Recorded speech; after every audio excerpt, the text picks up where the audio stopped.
beat 9-0 Manchester United.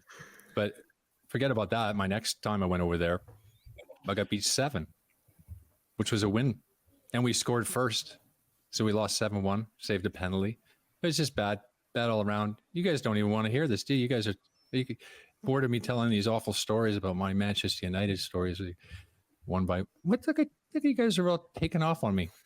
That's okay, Amy. I know. Oh, hello, JC. I know you'll stay on, right? Yeah. Well, I mean, hey, buddy, you'll listen. Look at that. Well, I hope to see you guys on set.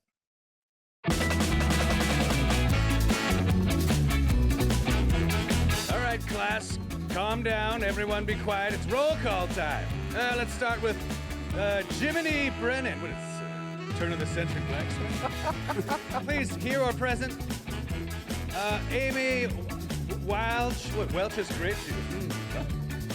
Daniel Joseph Wong. Thank you, JC. Here or present will be accepted. Gregory Forrest. Gregory Forrest. Oh, absent. And James Sharman. What are we writing today? Okay, this is Footy Prime on One Soccer. Let's get this party started. Class in session. Episode 2, we made it. Woo. All of us, except for one person conspicuous by his absence.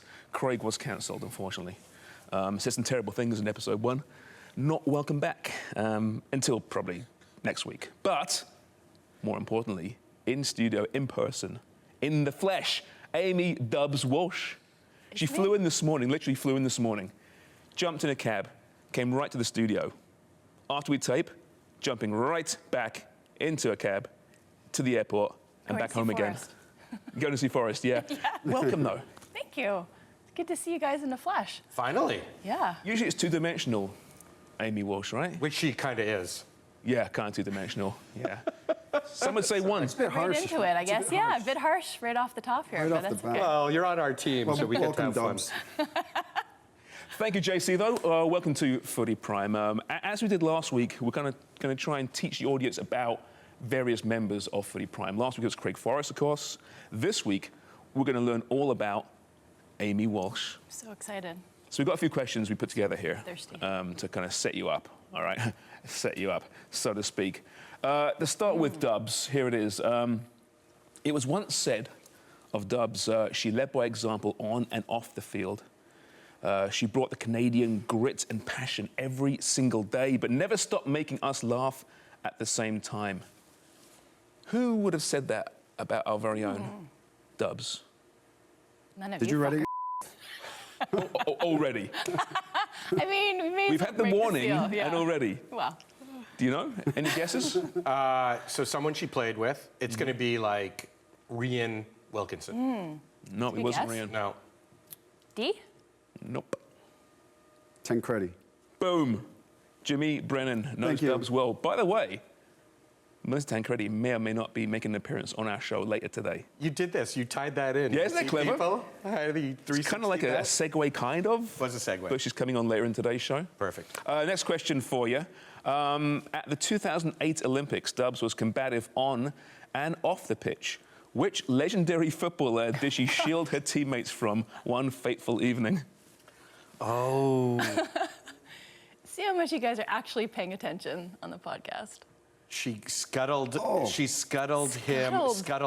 Scuttled him from hooking up with her teammates. He was Brazilian. Right back. He still is Brazilian, actually. Yeah. Okay. You should know this, Jimmy. Good head of hair. He was some fullback. Knew the dark arts on and off the pitch, apparently. Played for Real Madrid? I know it. Yeah? So say it.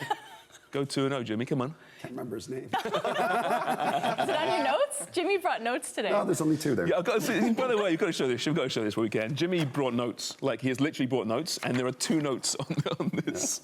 Yeah. It's ridiculous. Dubs, go ahead. Marcelo. Marcelo. Please tell the story. Oh, do we really have to do it again? Yeah, we do. We've got a new audience here. Yeah. A television audience. All right, so as one of the veterans on the team, I was protective of the younger girls, and Marcelo came in and had his eye on a couple of them. And I basically kicked him out of our dorms. Can you name which players? No, No, it can't do that. absolutely Okay. not. It's a great story, though. I love that story. At those same Olympics, Why did you kick him out? Because he was preying upon the youth. Praying. Praying. Praying. they seemed quite up to it, in fairness. You don't There know. was- You weren't there. There was some blocking going on there for sure. All right, What kind of blocking? just blocking. Just in Dubs. general? Just general Yeah. blocking, yeah. We like to call it like a smock rooster? blocking. Smock blocking, yeah. The rooster blocking. That's the one. I just said that. You stole it. Did you say that? I just said it. All right, at those same Olympics, our Dubs have seen ridiculing another sporting legend. Oh, no. Who was that? Dan Wong. Nope. Another. Think of who. Yeah, ridiculing, like really, teasing. Some would say bullying, I think. What's always Was he a behind basketball me? player? He may well have been. What's his name? Oh, my God. You're on fire today. We have Yes. evidence of this one, Yes. by the way. We have evidence of this one. Yes. We do. Mao. Mao Ying. Yao Ming, and there it is. Ming. Look at that. That is a classic picture. I mean, that's very heightist, by the way, Dubs. I know. That's definitely council worthy. And you know who's lurking in the background there, just to my left? Dr. Melissa Tancredi. Oh, There's a theme today, I isn't there? know. Look at the There size of she his is. head. How much do you think that weighs? The head, it's got to be a good 15 Were you pounds. Now, talking about me? you're- Because that's not very nice. But your shoulders are at his bum height, right? His waist height. Yep. Were That- you and nuzzled actually, right in were there. you back to back? Like, were you touching? Or is there space that we can't see in between? Like, mean- did you rub up against him? Were you talking about smock blocking? What was she doing? There's some No, there was some rubbing preying going on. upon there Yao was, Ming. There was no nuzzling or rubbing. It looks a little nuzzled. No. All right. Was there a veteran was Chinese respectful. player who tried to actually block you from Yao Ming? That's the question here. No, he didn't have any handlers, which was surprising. You wanted Well, to I be don't one think of he his needs a handlers. handler. Look at the size of him. That is some picture. No, Wow. but he was rather kind of meek and timid in his disposition. But he actually wandered over by the Canadians because, for the most part, other than a couple of we left him alone. So, by the way, those are your Canadian Olympic outfits, right? Yeah, look at those pants, right? Are they pants or dresses? They're pants. The pants, right? I was Yes. going to say. Those are terrible. Who designed They're those? really Do you bad. remember who it was? No, was it it's Roots? always HBC. Oh, it's HBC. Yeah. So shout out to Hudson's Bay Company and their amazing looking garments. Sponsorship. You're lying. What? That's not amazing looking. No, I didn't. I was joking. I think No, Dubs they work were very well, something. actually. You've barely changed in all those years. Final question for getting to know our Dubs. Known for a tough tackling, fearless midfield disruption. Dubs also had a nose for goal, kind of. How many goals did our Dubs score for Canada? 102 caps, by the way, just so you know. Yep, It's under 10. Is it under 10? correct. Above 5. 6. 8. 7. Jimmy, you were so close, it's 5.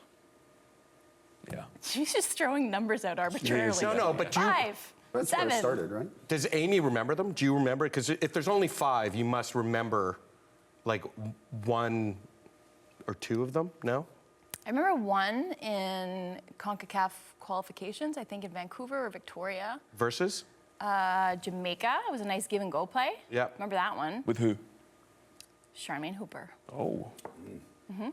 The boss. Yeah, tremendous legend.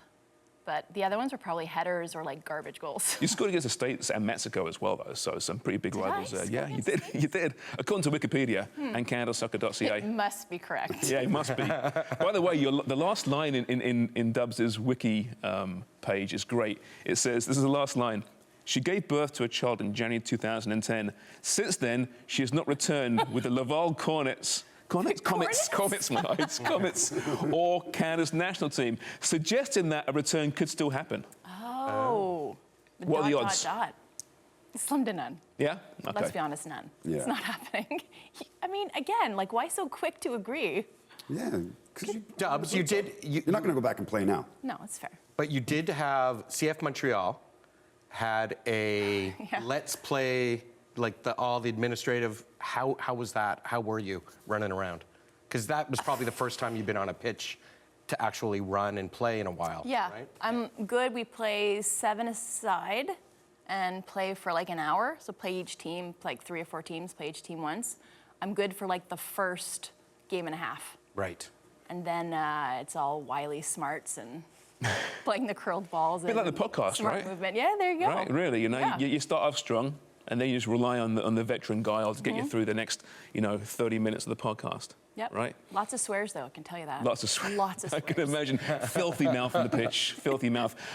I thought today we'd focus on the term crisis in football. All right? Another great weekend of football across Amazing. Europe in particular.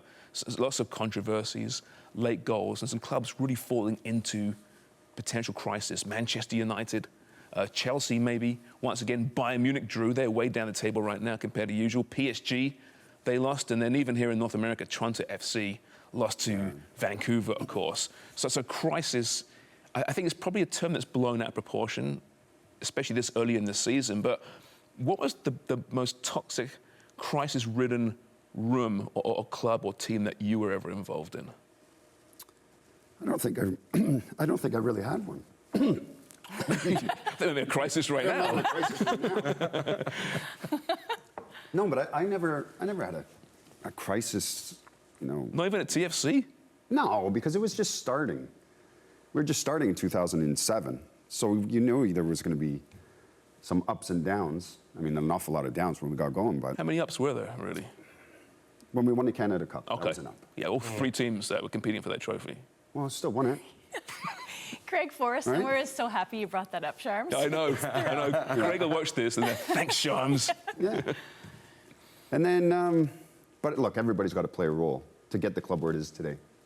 So we knew the challenges that we were going to face, but it was nowhere near a crisis that some clubs are in, where you're fighting relegation, you're losing players, arguments in the dressing rooms. Never really had any of that. I mean, I did get relegated before. That was a crisis then, surely? Or was it Maybe expected? that was a small crisis. Are you worrying repressed about it. contract, though? When you get relegated, does everyone start going, oh, I have to start worrying about personal crises? Well, a little bit. I mean, I was young when we got relegated. I was just breaking into the first team, Who was that with, Jimmy? Bristol City. And then Norwich, we got relegated from the Premier League. So, yeah, I've had a couple of crises. Yeah. 2 of them. What So, about, what Two about like a relegations. midlife- But then I had midlife 2 crisis? promotions as well. 2 promotions. And the third one, obviously, is your eyeball, which we have an update on. Yeah, It looks better. that's got its own passport. It is a lot better. It's an ocular crisis. But I guess crisis is kind of subjective, right? What is a... yeah, it's pretty bad, isn't it? Sorry. It is, subjective, the term crisis with a football team. And relegation is definitely a crisis. But as a young player, you probably looked at it very differently compared to if you were a veteran at that point. Yeah, well, you do. As a young guy, you don't really understand too much about it. But when you're older and a veteran, yeah, you do know. Because when you do get relegated, sometimes there is change throughout the club. From the administrators into the dressing room, coaching staff. There tends to be a lot of change, depending how stable the club is. And you don't really know what's going to happen. And sometimes with your salaries that you have in your contract, it can go down as well. So you might get a set wage at this level, you get relegated, that's going to drop, say, 20%, 30%. So there's a lot to think about when you do get relegated. What about now, like a midlife crisis? No, that's actually, yeah, that's an extra question for him. I haven't bought a motorbike just yet. Haven't had an affair just yet. Not yet? planning on it. Not planning on it. Thank you for the qualifier. What's my crisis? I don't think I actually have a midlife crisis just yet. I don't think. What was yours, Wonger? Oh, I'd love a bike. Oh, yeah, I've had mine. Yeah? Yeah. All of the You've above? had it? Yeah, I had it. I've canceled McDonald's, so that's huge for me. I've Canceled stopped. it? Yeah, I've stopped eating McDonald's, so that's a The crisis midlife was eating crisis. McDonald's? That was No, it? that was the big change for me. just stopping junk food. That That's was right. Not all junk food, just McDonald's. Oh, just McDonald's. Yeah. So I canceled McDonald's. That's my crisis. Well, it's Like, working for you. You're looking fantastic. I lost 4 pounds this week. So update, I lost 4 pounds. I would also like to know, like, as the shows go on, we're episode 2. Now we have 2 shirts. Hey, Like, this are is you a gonna- prop for are you later. gonna add This it- But are you going to add a shirt for each show? Yeah. You're going to have my entire wardrobe here, Dubs. I've got to see him wear this thing here behind him right now, this jacket. I know. Is that coming on later? I on? think coming you on. should cough in it first. I wasn't, look, sometimes things happen on set, and we're live to air, right? Live to tape, live to air. You're going to have a cough, you're going to have a sneeze, maybe even a fart. Who knows? Wait, would that get bleeped out? Well, That's a great one question, soccer. We should ask. Well, there's one way to find out. Depending on the severity, it might also get blurred out. Yes. Yeah, something we discussed actually a lot on the podcast recently, actually. Dubs, a crisis for you, from an international standpoint in particular. Yeah. You know, there's highs and lows, right? Was there ever a room that was really in a bad way in crisis? No, it's interesting, like, with the national team, it was always pretty stable and constant. Like, it doesn't have the same sort of peril or narrative as, like, club football does, with everything being in flux or where it can be in flux. So Evan was the coach for a really long time, for when I was there. So 2000 until... Evan Pelleroux. Evan Pelleroux, Yep. Thank you. Not everybody knows Wonger. who Evan is. I've got to just make sure we're following through with full names. He goes by one name, like Madonna, like saying Yeah, Evan. in Norway. Evan, on the back of his jacket. Did you justify his love? Oh, Did- God. no. Look at that, Madonna. Just a material girl, probably, though, known Dubs. Keep going, one more. Vogue. I don't know. Basically, footy picks. Yeah, exactly. Yeah, so there's not that same kind of angle to it, but then, so as a unit, though, as players, I feel like you come together, you're more united. But at the same time, like, I was a player who was out of the program, back in, a really important part of that group, and then after I hurt my knee right before the 2007 World Cup, Sophie Schmidt took my starting role. We've talked about this on the pod before. Kind of pushed to the outside, but still an important voice amongst the players. Yeah. But then the coaching staff, and led by Evan, he was not great at this. We always talk about managers have to manage people first. You would almost get ignored off the pitch, almost like you were in the hallways in high school and kind of bullied a little bit, but not outwardly, but just ignored. So you weren't treated really as a person. There wasn't that respect. And then that would get imbued into the rest of the staff. And so then there was something created where maybe it was deliberate or not, where they wanted like an us versus them, but it never worked. If anything, it served to rally the players more and get the players more galvanized. But I'm not sure how you do that. Like, it just seems so infantile to me as a coaching staff to do that. And not everybody followed suit. It wasn't the entire staff, but a good proportion of them. You'd have to do some work, and I would often go out of my way to make eye contact or not find myself alone in an elevator with them, but like put them in a situation where they would have to look me in the eye. Because it sucked. Yeah. No kidding. I mean, it's a great point, because we've seen this weekend, you know, at Manchester United, Eric Ten Hag falling out with Jadon Sancho, various other players, Ronaldo last year. Often it is us against them, right? And the coaches put themselves on this pedestal. I wonder, what if there weren't coaches? What would happen if some progressive club said, we're gonna create a team, maybe with a strong leadership base, and not have a coach? What would happen, Jimmy? Could it succeed? Would the players rise? Would the leadership rise to the top, and you'd have a coach anyway? What would happen? No. All hell would break loose. You're gonna tell a bunch of footballers, hey, let's all decide how we're gonna play, tactically what we're gonna do. No, it would never work in a million years. What if it was a democratic approach, though? Like maybe the sporting director said, this is the philosophy we want to implement, and we have veterans, we have leaders, and then there was some sort of equity in terms of a system built in, like not necessarily that you were rotating through and having equal minutes, but that everybody was sort of on board. Don't you think that you would naturally find a pecking order? No. No? Think it'd be chaotic? I think it'd be absolute carnage. It'd be so much fun to watch. But what if it was built in like an equity in terms of salaries, and then you would build in incentives somehow? Incentives how do you mean? How do you mean salaries? So that the highest paid players run the show? No, so that like much the way you have clubs where 51% are owned by supporters and they have a voice, you would do that in the salaries, where it would be not everyone would be paid exactly the same, but it would be more of an equal or an even playing field? No, they're too mercenary for that. There's no chance. There's too much I love ego, the concept's great. Saying. But every player thinks they should be playing more. Like, that's the problem, right? Like, as a competitor, you always want more match time, camera time, whatever it is. So I can't see it working on a... But maybe that's how you deal with self-police, though. If you're self-policing... schedule, right? If I'm on the pitch, and then you're on the bench, and then you turn to me and go, all right, Jimmy, come on off, I want to get on. I'm going to, no. I'm not getting off the pitch. Yeah, but there'd be a leadership group. I saw a documentary last night about a prison in Honduras, right? A really bad prison. And the guards, it's so bad, the guards allow the inmates to self-police themselves. And this hierarchy just forms. Just because they've gone hands off and laissez-faire. Yeah, like we don't want any piece of this Like, right I don't now. want But to it get seems involved. it seems to work. I mean, now I'm sure there's a lot that they didn't reveal on the documentary, but it seemed to work. Is the guy at the top of the pyramid look like Jabba the Hutt? Yeah, Like, how does that? he was eating frogs and everything. Exactly. It's interesting, though. I mean, listen, obviously it would never happen, but I just think it's an interesting concept. We were talking about it a while back about it becoming like Lord of the Flies kind of concept here. Is that what would happen here? Would they just cannibalize themselves? Probably. Would it be different from a men's team and a women's What team? is happening here? It could be. I bet it would. I think though, Lord of the Flies though, like you usually are wearing your glasses, so we'd need your glasses to start the fire on the island, right? So you'd be Piggy, and then Who's Piggy? Can we go through the Footy Prime and who's what character from Lord of the Are you Flies? familiar There with has to Lord of the be. Flies? What is going on? We're talking a book that we all had to read back in. Yeah, we're really relevant with the kids watching Yeah, right now. exactly. Do they still read this book? They must. Lord of the They should do. Flies.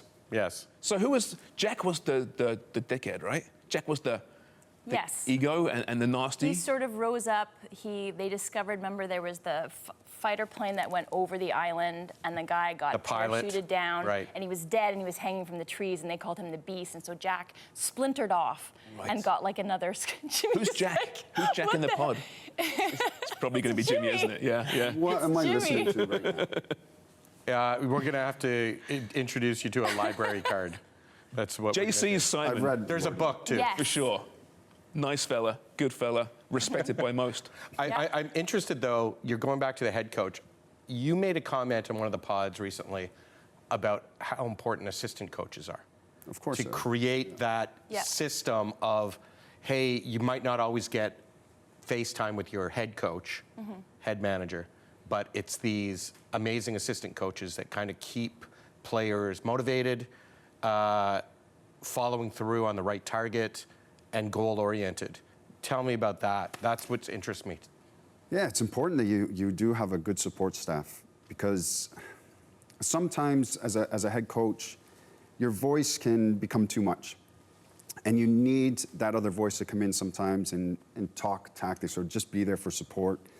And it just freshens things up, really. But it's the role Like that... Mentos. Yeah, like Mentos. But it's the work that goes on behind the scenes the assistant coaches put in. Right. And sometimes with a coach, because you've got to come in, you've got to have the authority.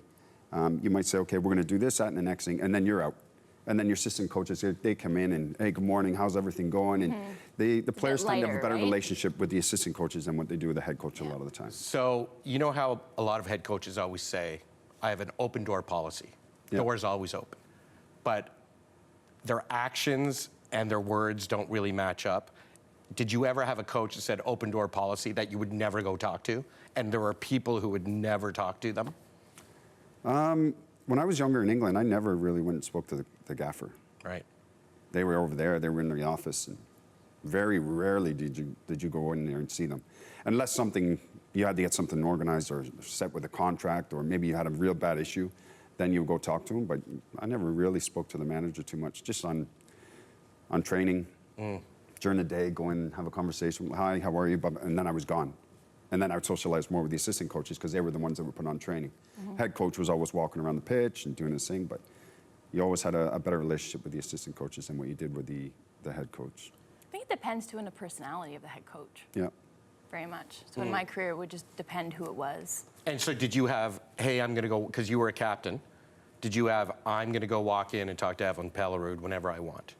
Or because of his personality and your personality, because it's the two, was there a bit of that line where you went, you know what, I'm going to go talk to an assistant, or I'm going to talk to the players myself? Yeah, I think the discourse was more of a constant one with like, say, Ian Bridge. We talked about Bridgie a few pods ago, and Forrest was talking about what a great guy he was when they played together. So Bridgie was that for a long time with the national team, and then he sort of morphed into more of a head coach role, and then sort of came back to it, which is great, because you absolutely need that link. Because Evan wasn't necessarily making himself available. in that regard, and it depended on your standing as a player, even if you were part of that leadership group or one of the captains. But you used open door policy, and that means a very different thing to say Jorge Vilda, right? Right. Yeah. Were there ever leadership battles though as well? I had to circle back to that. I know. At some point we knew you would.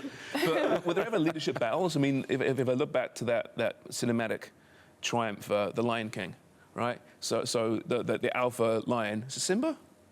Who was it? The top dude who got killed at the beginning because the young guy. Mufasa. Was Mufasa? Yeah, he's the dad. Mufasa Simba's was the father. He was the father who was got the killed. villain. Yeah. And Scar? Scar was the villain. Scar's the bad uncle, right? Oh, all right. So was there ever a time where? Jimmy's also the bad uncle. Yeah, I was going to say, were you Scar or Mufasa? I'm Mufasa.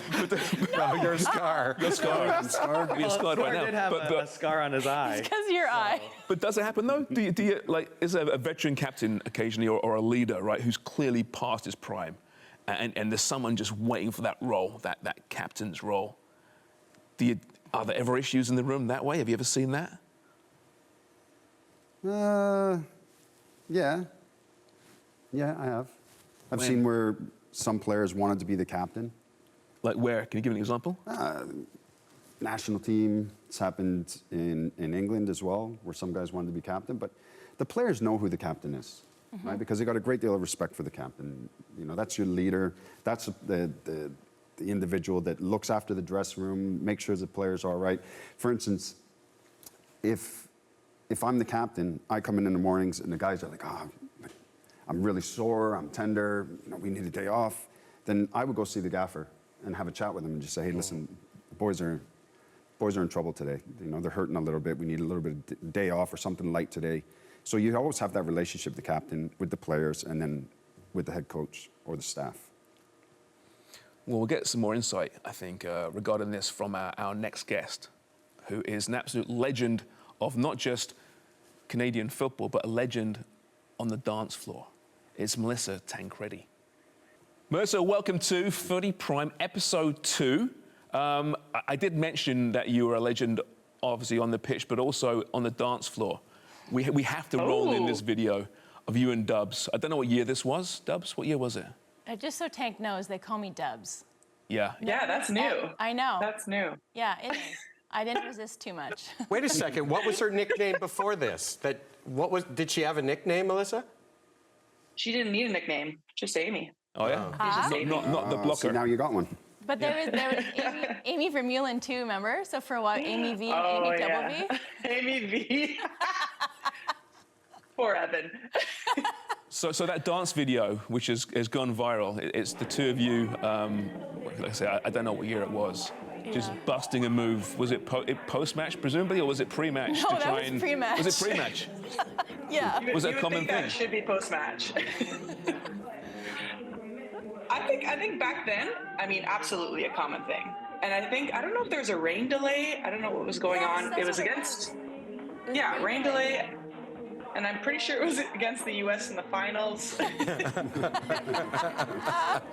What better way to prime yourself? This is before sports science, guys. So priming yourself was a little different back then. You're really dating me here. But it did kind of I'm show, with you, I guess, that team, that generation of players, right? You always talk about it, Dubs, you know, how tight that group was, Yeah. and that room was. That was an example. Was that a big part of your success back in those days? You really did like each other. Oh, 100%. And honestly, we were centralized as well, right? And you would think that we'd train and go home and just be away from everyone, but we would train and then go home and spend time with each other, like every single day. So, you could definitely tell. And I think that's what kind of set the precedent on that team. And, you know, those friendships are still going on to this day, and still some of the players still playing with each other. It was wild to see. It was also cool to see, like, there'd be me and you dancing, there'd be KK around, there'd be like a group who had to do things a little bit livelier before the game, and there were people with their headphones on, and like people with just doing different things before a game, but everybody's sort of coexisting together, right? Oh yeah, it's. I mean, I think Rian was the podcaster. You know, Books on even tape. in that video. Yeah, books on tape, definitely not podcasts at that time. And even in that video, you could see like certain people are just like, my mom actually watched it and she was like, why aren't they watching you guys? Like she would get upset. She's like, why aren't they loving you dancing? I was like, Mom, this is pre-game. Some people were tired of it by that point. Yeah.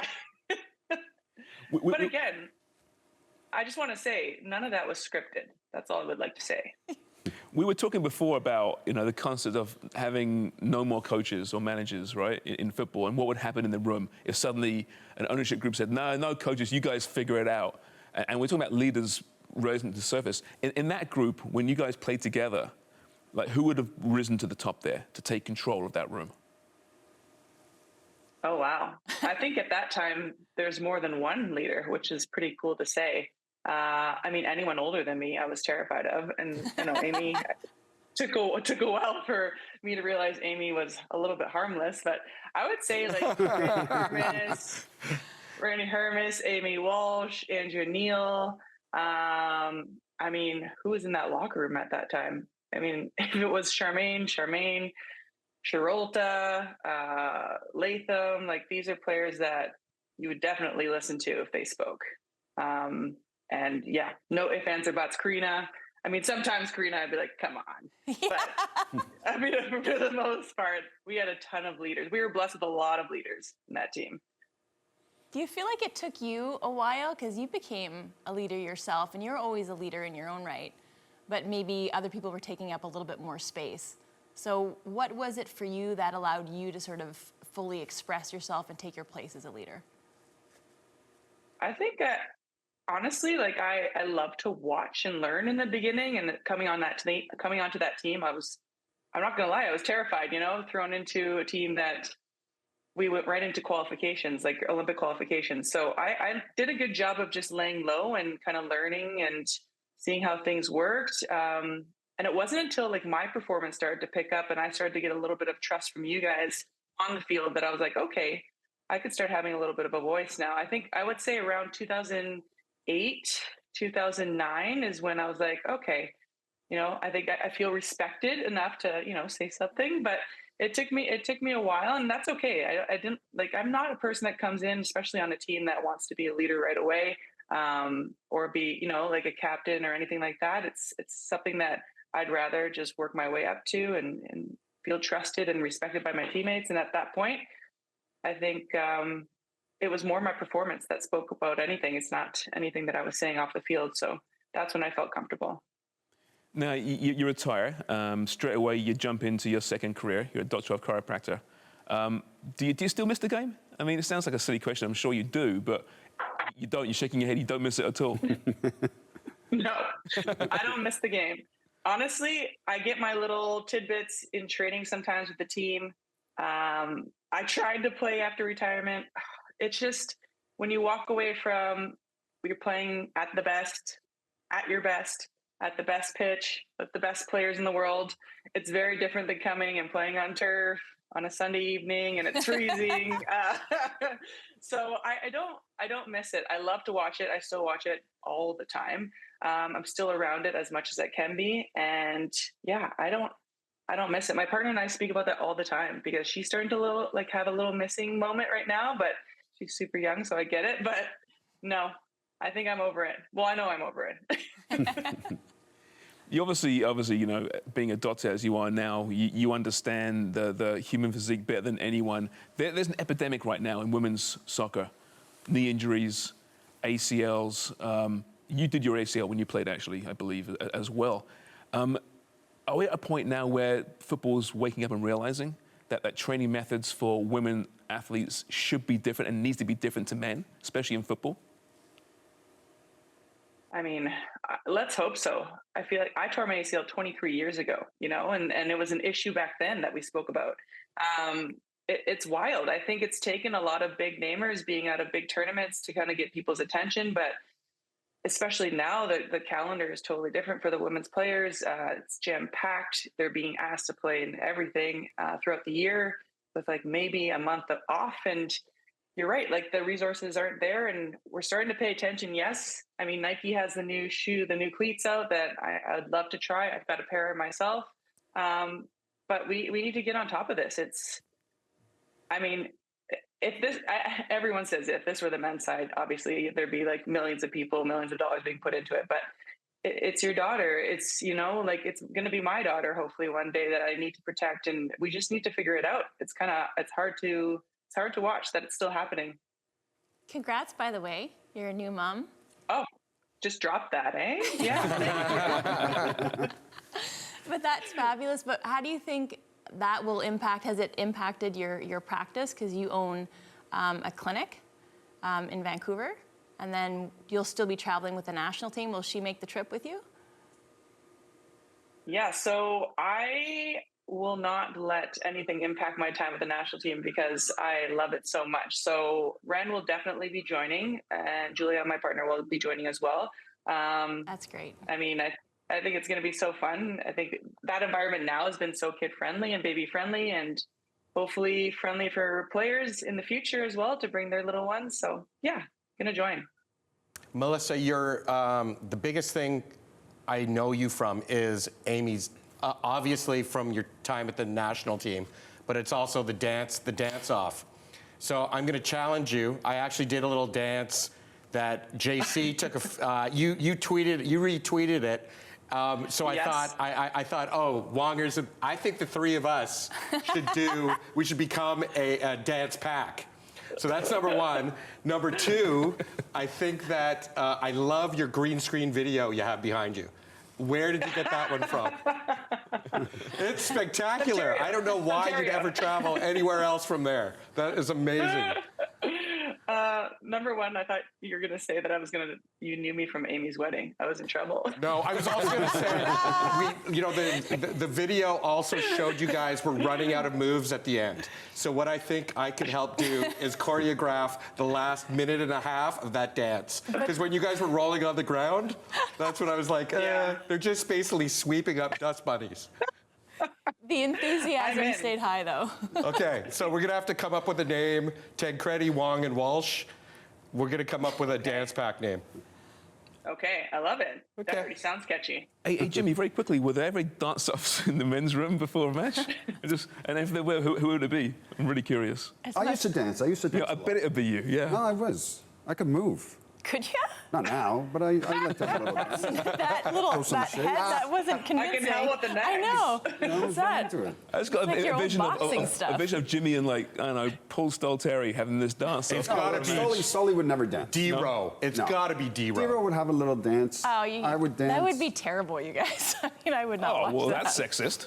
Oh, yeah, I please. want in this, a little dance competition. All right, we're going I'm to do in. it. We're going to do it. A head spin here. Okay, I'll be a judge because I ain't dancing. You guys Trust do me. it and let Tank be the got judge. two left. You can there judge you it. go. Listen, Melissa, thank you so much. There's tons of fun. Congratulations on everything, and we'll chat to you real soon, hopefully. Absolutely. Thanks for having me. Okay, let's switch gears now, shall we, to some Canadian Premier League. We love the CPL here, as you know. Last week, we covered some of the greatest goals in recent weeks. Today, we thought we'd go a different direction, and we'd go to some of the best bloopers in recent weeks. We apologise to all the players involved. You're fantastic, you're wonderful, but we all have bad days at the office every now and again. This guy, though, did not have a bad day at the office. We love beer on this show. Often on our podcast, Yes, we we actually do. drink beer, don't we, on a regular basis. You should have seen Jimmy actually yesterday in the podcast. Wowzers. But this fella here, he is enjoying himself. This was Halifax against Valor. And I guess if you're watching a football match in Halifax, right, you may as well imbibe and enjoy yourself, correct? More so than Yeah, other it's places? on brand for Halifax and Out East, 100%. What's that? It's on brand for Oh, being Out East. 100%. Yeah.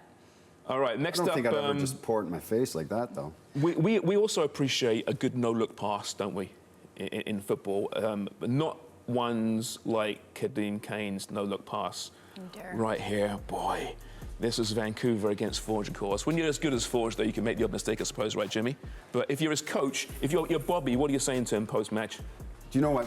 This is what kills me. As soon as he passes it, watch his body action. No, I was going to language. say, I was going to go He back just to that knows. as well. He just starts walking away. Look. And then he's like, oh, Samantha got on my bike here. I can't believe I've just passed that ball. What do you think as another player watching this on the same team? Are you just going, oh, oh, sorry, I was going to drop a bomb there. But what are you thinking? Are you like, are you mad at the other guy? Mad at the other player? What do you... When you see your own player do that? Yeah. No, you're not mad at them. You don't get mad on the field? I mean, if they make a habit of it, yeah. Yeah. But a back pass is one thing, but it's the no-look back pass. That's the thing, right? Yeah. That's what makes it, footy prime worthy. Yeah. I think the big question right now, whether you're the goalkeeper or the other defender, is you're looking at him going, who was that for? Like, who was this pass for? Was it meant for me or was it meant for him? Yeah. It's the panic, right? Yeah. Yeah. Now for the time where we just had to apologise to our good friend Nate Ingham. Nate's a fantastic goalkeeper, but to end the bloopers here, we got a couple. This is McDonald Niebuhr's own goal, Forge Atletico. But let's be honest, that back pass was ridiculous. It wasn't It was great. a shot. Yeah. That was like the Spanish back pass in the Women's World Cup. But Never what's had a chance. That's right. I wish Craig was here to give us some perspective from a goalkeepers union standpoint. I mean, we know Nate and what a great goalkeeper he is. But Regardless, Nady Bird's got to do better than that. Yeah. He'll He's be got okay good though. feet. Goalkeeper of the month Yeah. last year. I think he'll be just fine. What do you think he was combination. thinking? His head just dropped there, looking at the ground, walking back to goal. Something bleep-worthy. One more for you here, okay? And by the way, these are Jimmy's ideas to get bloopers on the show. Former player, former CPL coach, hopefully future CPL coach. Again, this is a tough one. It's poor Nate again, but nothing to do with him. It's not his fault here. It's some own goal. Ottawa against York here. Yeah, what is he meaning to do that though, the guy? Well, that's the thing, right? It's Mo Babouli's involved in there, right? And I'm sure they're saying, yeah, we try this all the time on the training pitch, right? He just clears in between those two defenders Weren't you- over the one defender No, but and the attacker. it's coming like off the post and then off it. Did it hit Nate's? Yeah, Yeah, it off hits his him in the head, back. yeah. Yeah. Weren't you making the call on that one? Was that the back pass? No. I did on the back pass. I was. Yeah, that's right. I heard that one Because you before. sounded you were like, who is he passing to? What is he doing? I once played with a girl in club where I wasn't giving the throw in, but I was in the midfield as an option centrally, and she was playing left back. And the throw in came back to her, and she had one option. It was to take a touch or play it one touch and just clear it. There was nothing good that was going to come of it in terms of possession or build up. And instead, she took a touch towards goal. We didn't have like anybody back there, and she screamed, squealed, shrieked as she played a back pass, which is essentially a through ball for the other team. Then I got angry. I was like, what are you doing? But literally, as it left her foot, she was like, ah! I bet you didn't just say, what are you doing? No. So yeah, again, Nate Ingham, he's been on the show a work, couple though. of times. Yeah, He's a it's hard legend. He can handle it. He's got a good sense of humor. Great sense of humor. Great cook as well, by the way. Oh, I didn't know that. Fantastic cook. Really? Yeah. How do we know this? He made a pie with me once Oh. in my kitchen. Do you still sell it? Well, no, we don't. The copyright issues is just too much, the trademark. Or it just wasn't good? No, it was actually delicious. It was a butter chicken. It was fantastic. Really, really good. So what do you mean? You can't make a butter chicken pie? No, I can. I'm just joking. Of course I Oh. can. But we have a lot of pies. All right. Do you ever use making a pie as a euphemism? Please explain yourself, Dubs. No, please don't explain yourself, Dubs.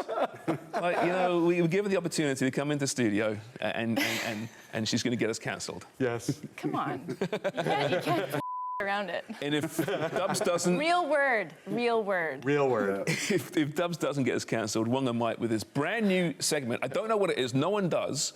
Only Wonger Well, and JC. I foreshadowed it. So, JC, do an intro. I'm nervous. Ladies Really and nervous. gentlemen, it's time to play sports television's favorite game show, Right or Wong. That's right. We're So playing. in our game today, we will take our contestants. Let's meet our first contestants. We have James, loves a walk on the beach and hates a walk on the beach, Charmin. We have Jimmy, 3 last names, Brennan. And then we have Amy, came all the way and was late from Montreal, Walsh. So, rules are as follows. We'll ask 2 questions, whether a soccer question or a Wonger pop culture question.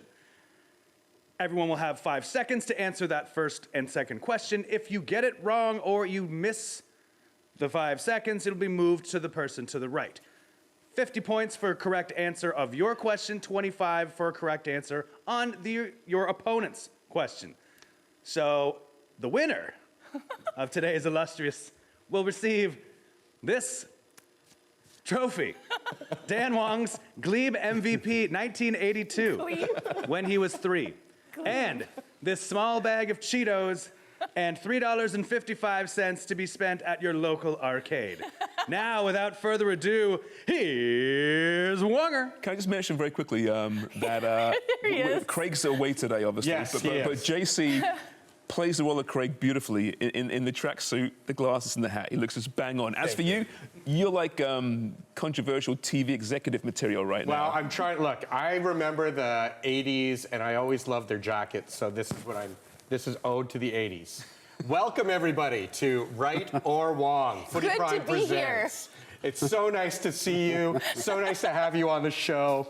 It's quick answers to quick questions. Okay. So these are going to be soccer related and pop culture related. So it's rapid fire type. Rapid fire. If you don't get it right away, The opposite of the setup. if you don't get it right away, it goes to Jimmy to answer, or Amy goes across around. Okay. Okay. First question. Alan Shearer and Harry Kane are the 2 leading scorers in the Prem all time. Who's the third? Thierry Henry. Nope.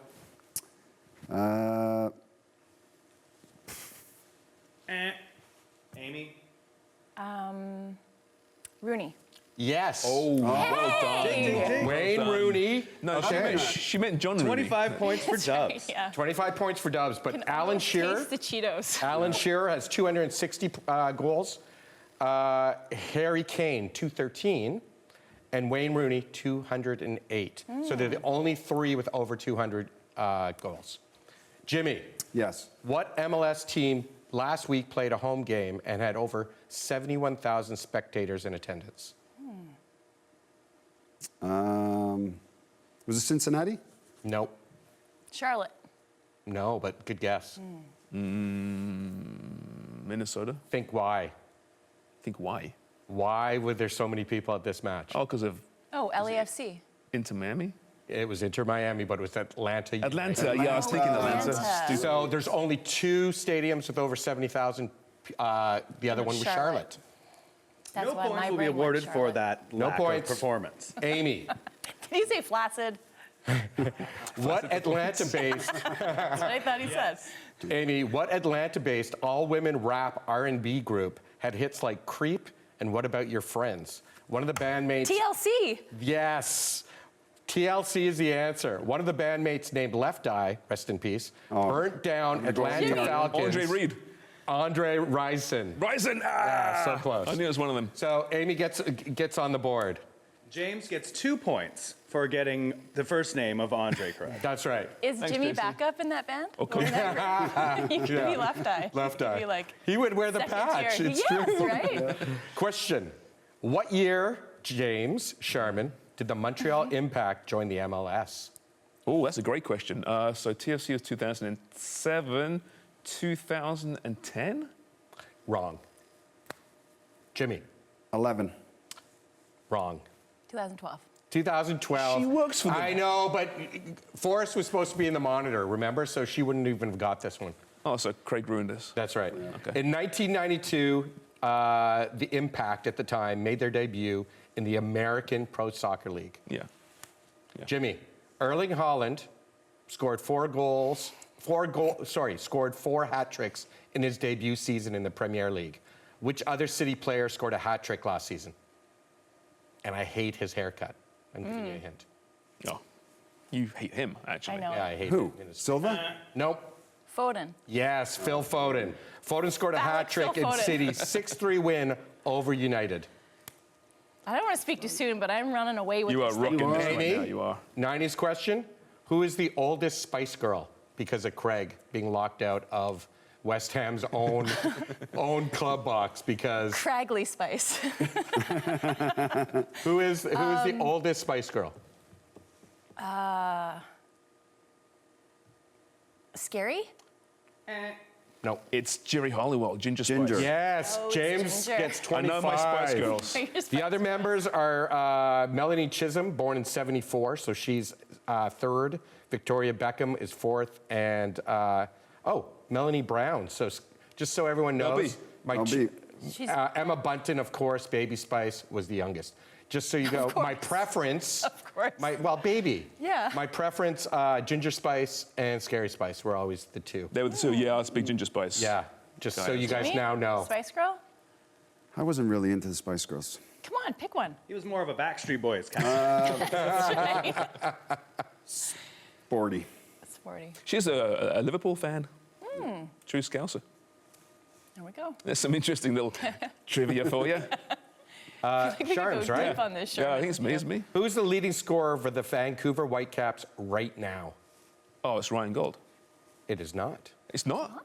No. He's got 10 goals, hasn't he? Yep. Someone scored a goal on Saturday. Brian White. You're not? Sorry. Ruining the order. Brian White. Yes. He's got 11. Ryan Gold's got 10 right now.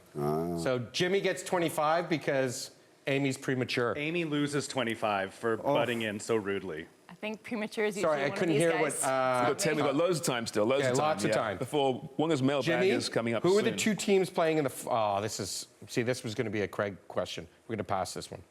Going to go to the next one. Like a What? kidney Why are you stone. passing He it? is no Alex Pass Trebek, it is he? like a kidney stone. Because, come on, who were the two you called this game. Who were the Okay, two go. teams playing the final of the CPL in 2022? Ottawa Forge. Yes. Oh, you Thank you. hesitated. 50. Points. That's unfair timing. Forge. And I bet you Amy gets this one because it wasn't supposed to be her. But what Alanis Morissette song spent 32 weeks on the Billboard Hot 100 in 1996? She's getting all the pop culture. Well, Well, it's not necessarily a gimme, though. I'm thinking, isn't it ironic? ironic is it. Yes. The song peaked at number 4, just so you guys know. Isn't that ironic? Don't you think? Charms, how old is Lionel Messi? Oh, he's 30. Is he 36 now? 36. Very good. June 24th, 1987, it makes him a Cancer. Cancers born on June 24th have a great need to break with tradition and the past. These creative, artistic souls have something to prove to themselves and others. They possess great personal charm, which may give others the impression they are mellow and not very driven. Is this show brought to you by Wikipedia? It is. And fortune cookies. Okay, And horoscopes. Yes. we're adding up those points. I mean, no need I to do think we know who's math. won this. Points have been tallied. Cheetos. In third Cheetos. place, Jimmy with 75 points. Also, Second place, the lowest James with enthusiasm. 77 points. And in first place, Amy Dubs Walsh I like your pants. We knew with she was gonna win. 175 points. Yay! Amy, claim your prize. Yay.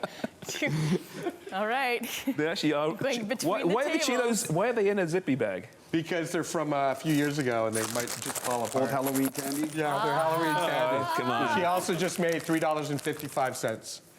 Wow. I'm not going to throw the trophy. No. We'll catch it though. We need Craig here. Catch it, Mr. Safe Hands. All right, Wonger. That was fun. Well, look. Will it be a regular?